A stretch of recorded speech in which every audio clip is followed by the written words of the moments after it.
saya akan membahas mengenai apa itu kehamilan risiko tinggi. Kemudian di sesi kedua kita akan membahas mengenai USG feto maternal. Selamat sore mama sekalian. Jadi hari ini kita akan membahas mengenai persiapan menghadapi kehamilan risiko tinggi dan feto maternal. Slide next. Jadi sebenarnya apa sih yang dimaksud dengan kehamilan risiko tinggi? Next. Jadi yang dimaksud dengan kehamilan risiko tinggi itu adalah kehamilan yang berpotensi memiliki efek buruk baik pada ibu, janin atau keduanya. Jadi bisa pada ibunya sendiri, bisa pada janinnya sendiri, atau pada ibu dan janinnya. Nah, apa saja yang bisa disebut dengan kehamilan risiko tinggi ini? Jadi misalnya ibu-ibu dengan riwayat kehamilan sebelumnya buruk. Maksudnya buruk, misalnya pernah keguguran berulang, pernah mengalami kematian janin berulang, atau setiap operasi harus selalu dilahirkan dengan sesar, atau dilakukan tindakan-tindakan pada saat persalinan pervaginam. Kemudian ibu dengan riwayat potensi penyakit yang bisa memburuk selama kehamilan, atau kondisi penyakit ini yang bisa membahayakan kondisi ibunya kalau hamil. Misalnya ibu dengan penyakit darah tinggi, ibu dengan penyakit jantung, ibu dengan gagal ginjal kronis, dan lain sebagainya. Kemudian atau ibu dengan penyakit-penyakit yang kehamilannya berkomplikasi. Misalnya riwayat preeklamsi, riwayat DMG, riwayat kelahiran cacat, dan lain-lain. Atau ibu yang memang kehamilannya ini tidak diharapkan, yang tentunya akan berpengaruh kepada tingkat emosional ibu itu sendiri.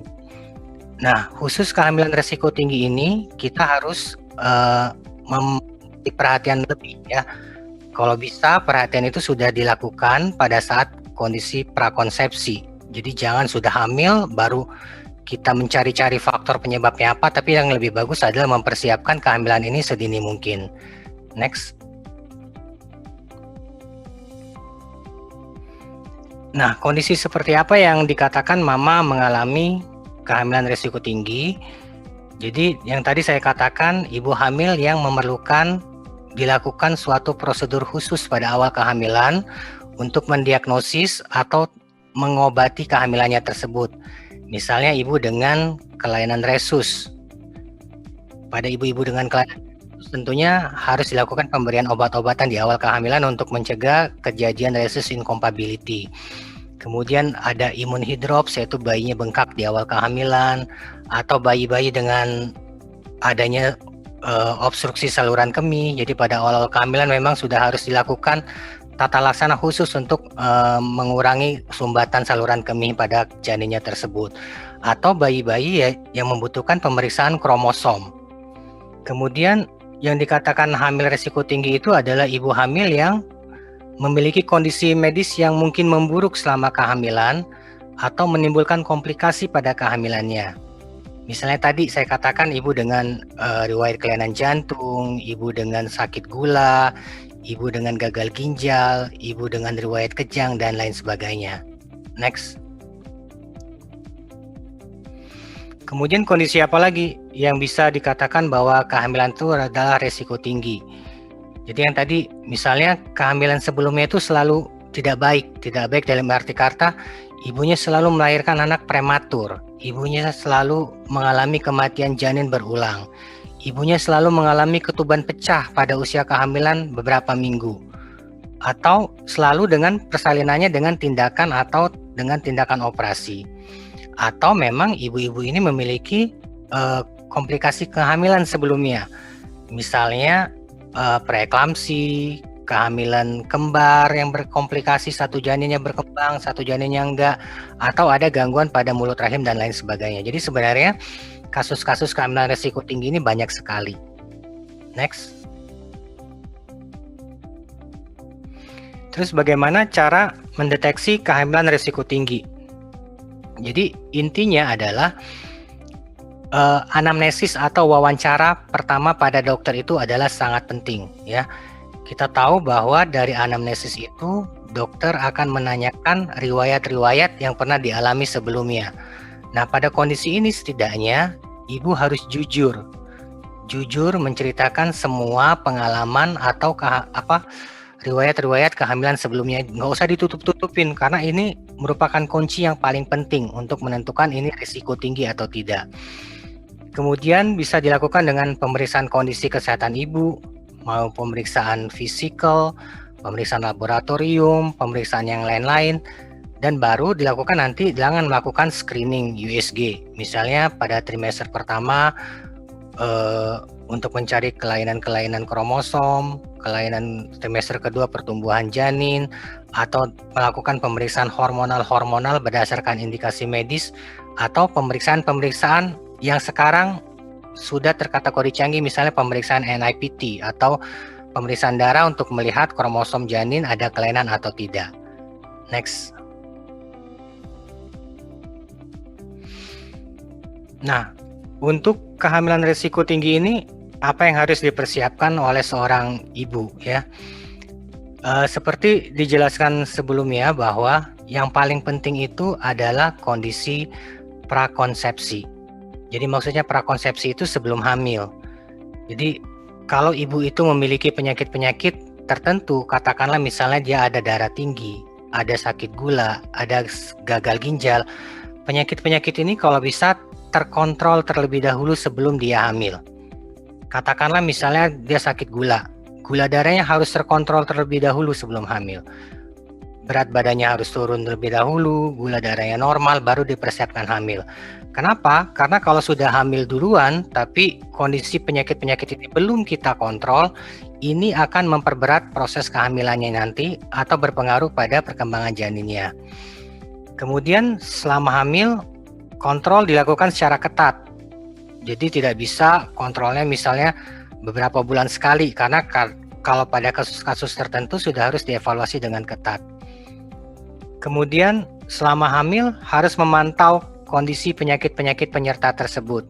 Misalnya dia ada hipertensi, ada kelainan jantung, kita kadang-kadang juga berkolaborasi dengan dokter-dokter ahli hipertensi atau ahli jantung untuk memastikan kondisi jantung atau hipertensinya itu terkontrol.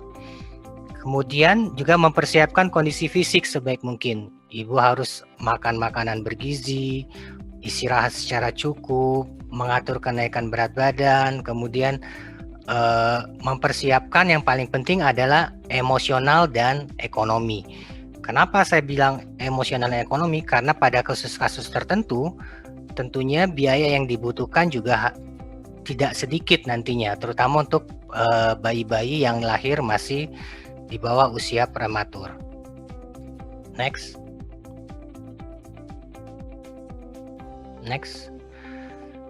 Kemudian apakah kehamilan risiko tinggi mengharuskan seorang mama melahirkan secara sesar? Jawabannya tidak ya. Bahwa proses persalinan pada kehamilan risiko tinggi, indikasi operasi atau tidak itu berdasarkan indikasi obstetri. Jadi bukan berdasarkan indikasi ini risiko tinggi atau tidak. Jadi pada kondisi-kondisi yang terkontrol secara normal, masih ada potensi untuk melahirkan secara normal. Nanti seperti video di awal kita lihat bahwa ada tes potensi sesar, mungkin mama bisa mencoba pada aplikasi di NutriClub ini ya. Next. Nah, ini adalah contoh kehamilan risiko tinggi ya. Jadi ada seorang ibu 28 tahun, sekarang kehamilan ketiga, kehamilan pertama dia prematur, kehamilan kedua dia prematur. Prematurnya tidak tanggung-tanggung nih, di bawah 28 minggu. Apa yang harus kita lakukan? Nah, pada kondisi ini tentunya kalau bisa kontrol itu sudah dilakukan di awal kehamilan. Karena dokter akan mencari faktor-faktor yang memungkinkan kenapa terjadi persalinan prematur itu. Misalnya untuk melihat mulut rahim normal atau tidak, panjangnya berapa senti, karena pada kondisi-kondisi tertentu yang menyebabkan prematur itu adalah mulut rahim yang pendek yang harus dilakukan tindakan penjahitan atau ada infeksi di mulut rahim. Jadi sebenarnya banyak sekali faktor-faktor yang harus dilakukan dokter. Nah, kebayang kalau misalnya dia datangnya udah di hamil 20 minggu, tentunya kondisi ini akan memperbesar risiko terjadinya prematur tersebut. Next. Nah, contoh kedua adalah ibu yang setiap hamil selalu mengalami kondisi preeklamsi, yaitu suatu kondisi terjadinya kenaikan tekanan darah di atas usia kehamilan 20 minggu. Nah, kalau anak pertama sudah preeklamsi, anak kedua sudah preeklamsi, apakah anak ketiga harus preeklamsi? Sebenarnya preeklamsi ini bisa dikurangi walaupun risikonya akan tinggi. Jadi bagaimana caranya? Di awal-awal hamil sudah harus kita atur nutrisinya, sudah harus kita kontrol tensinya, kita sudah harus predik bahwa pada kehamilan ini ada preeklamsi atau tidak. Jadi sebisa mungkin kontrolnya itu sudah dilakukan pada saat prakonsepsi atau sebelum kehamilan itu sendiri terjadi. Next slide. Terus, apakah lahir sesar ada impact-nya terhadap bayi dan bagaimana cara mempersiapkannya? Next. Ini adalah beberapa penelitian yang kita lakukan bersama teman-teman saya. Jadi bahwa pada bayi-bayi yang lahir secara sesar, itu tingkat imunitas tubuhnya akan berpengaruh, terutama untuk kejadian-kejadian alergi makanan dan asma, ya. Jadi menurut penelitian kita dari literatur review itu, bayi-bayi yang lahir dengan sesar, tingkat kemungkinan alergi terhadap makanan dan asmanya akan tinggi. Tetapi ini tentunya bisa diintervensi dengan pemberian nutrisi, misalnya pemberian simbiotik atau probiotik dan vitamin D. Next.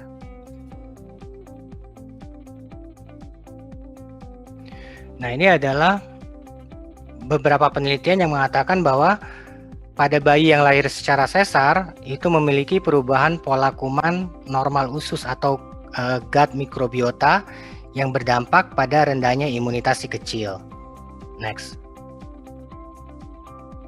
Nah, tapi jangan khawatir bahwa kondisi ini akan kembali setelah ASI eksklusif setelah 6 bulan pertama. Kita tahu bahwa ASI itu selain memiliki komponen sel imunitas tubuh yang penting, juga memiliki komponen-komponen nutrisi untuk pertumbuhan bayi, juga dia mengandung bakteri baik yang nanti akan mengembalikan fungsi mikrobiota usus bayi tersebut menjadi normal kembali. Next. Jadi ASI itu memiliki nutrisi yang lengkap termasuk prebiotik dan probiotik. Jadi kalau prebiotik itu adalah bakteri baik yang ada di saluran cerna, sementara prebiotik itu makanan yang berfungsi sebagai asupan nutrisi bakteri baik tersebut. Jadi ASI itu sebenarnya memiliki simbiotik yang mengandung prebiotik dan probiotik yang akan mengembalikan mikrobiota saluran cerna si bayinya sendiri. Next.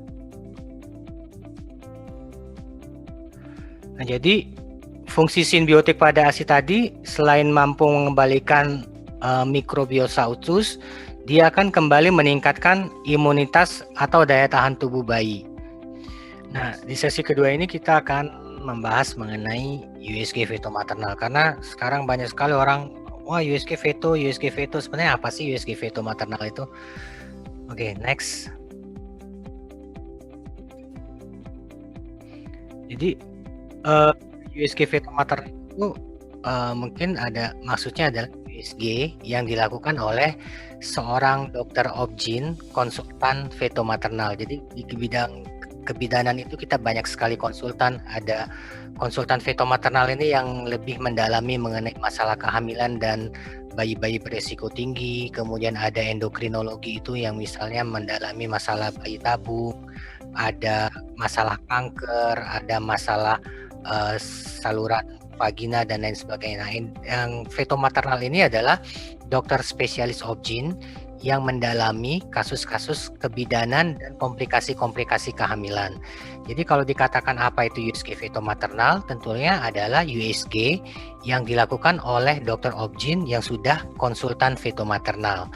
Nah, penting sekali dibedakan di sini bahwa USG fetomaternal bukan USG 4 dimensi ya mama-mama sekalian ya. Jadi beda. USG fetomaternal itu dokternya sekolah fetomaternal. Kalau USG 4 dimensi, USG yang dilakukan oleh dokter yang memiliki mesin dengan mode 4 dimensi. Jadi semua dokter obgyn yang memiliki mode 4 dimensi bisa melakukan USG 4 dimensi. Jadi beda. Nah, tadi saya katakan bahwa USG fetomaternal bukan USG 4 dimensi. USG 4 dimensi ini sifatnya lebih ke arah entertainment. Ya, entertainment misalnya menjelaskan bagaimana gambaran muka bayi dengan gambar yang canggih, yang bagus, dan lain sebagainya. Nah, tetapi pada mode-mode USG 4D ini juga kadang-kadang dipakai oleh dokter fetomaternal untuk menampilkan gambar dengan lebih jelas atau untuk mencari sesuatu yang tidak bisa dilihat dengan mode biasa dengan mode 4D supaya gambarnya lebih bagus, jadi penyampaian informasinya akan lebih jelas. Next. Nah, kapan waktu yang biasanya disarankan untuk USG fetomaternal? Jadi biasanya USG fetomaternal itu dilakukan di trimester pertama, yaitu pada usia kehamilan 11 sampai dengan 13 minggu plus 6 hari. Pada usia kehamilan ini biasanya akan dicari petanda-petanda kelainan genetik atau kemungkinan kelainan bawaan yang terdapat pada bayi. Misalnya pada orang-orang yang berisiko tinggi, misalnya usia kehamilan di atas 40 tahun atau sebelumnya sering melahirkan bayi dengan kecacatan. Biasanya akan dilakukan USG untuk melihat petanda-petanda atau kemungkinan adanya kelainan genetik pada kehamilan tersebut di awal kehamilan. Atau misalnya untuk memprediksi tadi kondisi preeklamsi atau tidak pada kehamilan tersebut.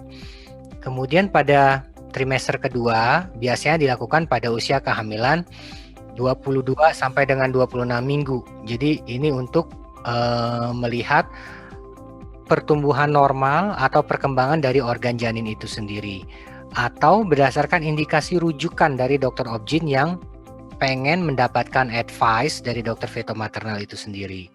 Jadi sesuai indikasinya. Jadi sekali lagi bahwa USG fetomaternal bukan USG 4 dimensi. Next. Nah, ini adalah contoh-contoh gambar USG yang akan saya tampilkan. Next. Nah, ini adalah gambar USG di trimester pertama ya, pada usia kehamilan di bawah 8 minggu ya. Pada gambar yang sebelah kiri, yang paling kiri ini adalah gambaran yang warna putih kayak cincin, itu adalah gambaran yolk sac. Jadi yolk sac itu adalah kantung kuning telur yang menjadi sumber makanan utama sebelum terbentuknya plasenta. Sebenarnya kalau dari gambaran-gambaran awal ini kita sudah akan bisa memprediksi apakah suatu kehamilan ini nanti akan terus berjalan dengan baik atau tidak. Misalnya ya, kalau kita menemukan gambaran yolk sac atau kantong kuning telur yang kayak cincin berwarna putih ini tipis sekali atau dia lebar sekali, jadi kita sudah harus hati-hati. Dokternya maksud saya sudah harus lebih aware bahwa kehamilan ini harus benar-benar dipantau. Kemudian pada gambar sebelah kanan itu adalah gambar calon embrio atau embrio yang nanti akan diukur berapa usia kehamilannya. Nah, yang paling penting yang harus diingat itu adalah menentukan dating usia kehamilan. Jadi usia kehamilan itu sudah harus tahu di awal-awal kehamilan. Jadi di trimester pertama, mama sudah harus rewel sama dokternya, dok berapa usia kehamilan saya, tanggal berapa saya bersalin. Jadi nggak ada lagi pertanyaan mengenai tanggal bersalin itu ditanyakan di trimester ketiga. Jadi di trimester 1 itu sudah harus jelas dengan melihat dari hasil USG ini dan membandingkannya dengan tanggal menstruasinya kalau menstruasinya teratur. Karena kacau sekali kalau tanggal dating persalinan ini tidak ditentukan di usia awal-awal kehamilan. Nantinya kasihan kalau mamanya pindah-pindah dokter yang terakhir akan bingung menentukan berapa usia kehamilannya. Jadi yang paling penting di awal kehamilan itu adalah menanyakan usia kehamilan berdasarkan USG apakah sesuai atau tidak dengan tanggal taksiran berdasarkan menstruasi. Next. Nah, ini gambar yang paling bagus untuk menentukan usia kehamilan. Ya, kalau dalam istilah medisnya kita sebut dengan gambar CRL, ya, crown ram length. Jadi panjang dari puncak kepala janin sampai ke ekor janin. Nah, pada gambar-gambar ini kadang-kadang kita akan mencari bentuk tulang hidung, ya. Tulang hidung di sini pada janin-janin dengan kelainan-kelainan, tulang hidungnya akan memendek atau hilang sama sekali. Kemudian dilihat ketebalan cairan di belakang tengkuk normal atau tidak. Ini merupakan salah satu soft marker atau penanda kelainan-kelainan kromosom atau kelainan-kelainan bawaan. Next. Nah, ini USG 4D. Jadi gambarnya itu lebih real, ya, seperti foto. Tapi sebenarnya tidak wajib dilakukan, ya, kecuali ada hal-hal tertentu. Next.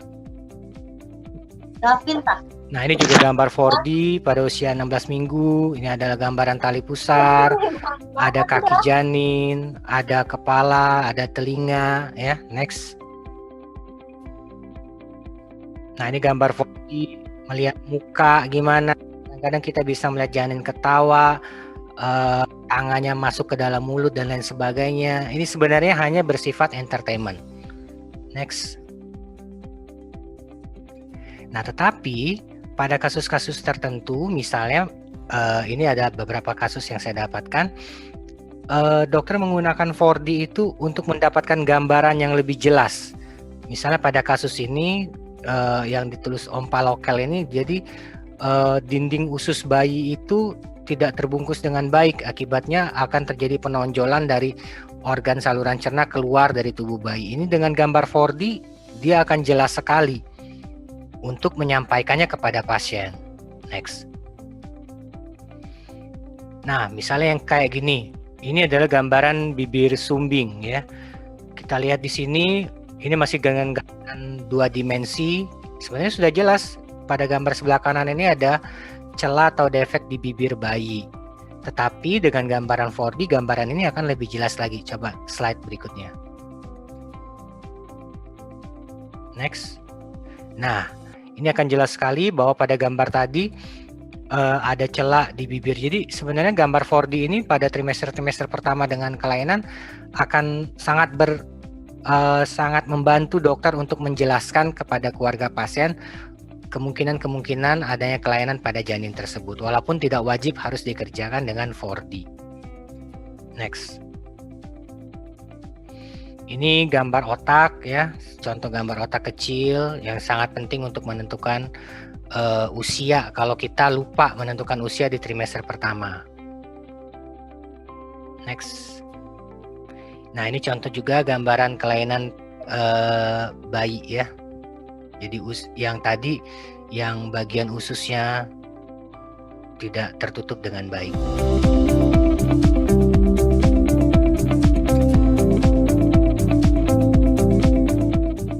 Kalau untuk sesar itu tidak harus feto maternal, ya. Biasanya feto maternal itu sifatnya rujukan dari dokter obgyn umum. Seperti itu. Nah, tapi kalau mama mau melakukan USG feto, maksudnya USG screening yang dilakukan oleh dokter feto maternal, itu biasanya pada usia kehamilan 22 sampai dengan 26 minggu. Kenapa pada usia kehamilan ini? Karena pada usia kehamilan ini ruang rahim masih luas, jadi semua kelainan-kelainan atau kemungkinan-kemungkinan itu masih akan bisa terlihat. Ya. Tetapi pada kehamilan yang sudah besar, 36 minggu, bayi itu sudah mulai tengkurap. Kadang-kadang untuk melihat jantung bayi susah banget, apalagi pada ibu yang obesitas misalnya, karena harus dibolak-balik, posisinya akan susah sekali kelihatan. Biasanya kita lakukan USG screening feto itu di usia kehamilan 22-26 minggu.